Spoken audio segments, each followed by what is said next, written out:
अस्सलामुअलैकुम। के news HD के साथ मैं हूँ किरण इरशाद। खबरों का आगाज करते हैं शेखुपुरा से।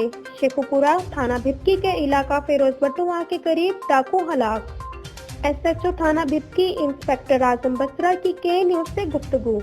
शदीद धुंध में डाकू राहगीरों को लूट रहे थे। पुलिस वैन को अपनी तरफ आते देखकर फायरिंग करते हुए फरार होने की कोशिश।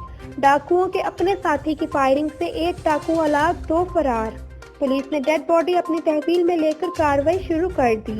मज़ीद जानते हैं ताहिर खान की इस रिपोर्ट में। ये डाकू जो है लूट रहे थे, सबसे पहले रक्शे वालों को लूटा, उसके बाद एक शाद और ताला है, उसमें 3 आदमी सवार थे, उनसे 30,000 रुपया नकदी लूटी है।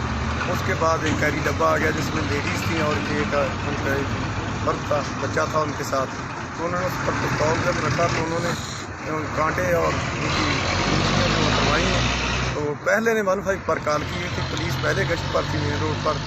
तो आगे से फिरोज बटुआ वाली गाड़ी जो है वो आ गई, पीछे से सिकंदर जो है सब इंस्पेक्टर अकरम वो थाना की तरफ से आया। तो ये इतला पर तो जब पुलिस की गाड़ियों को इन्होंने देखा है तो डाकुओं ने फायरिंग शुरू कर दी है।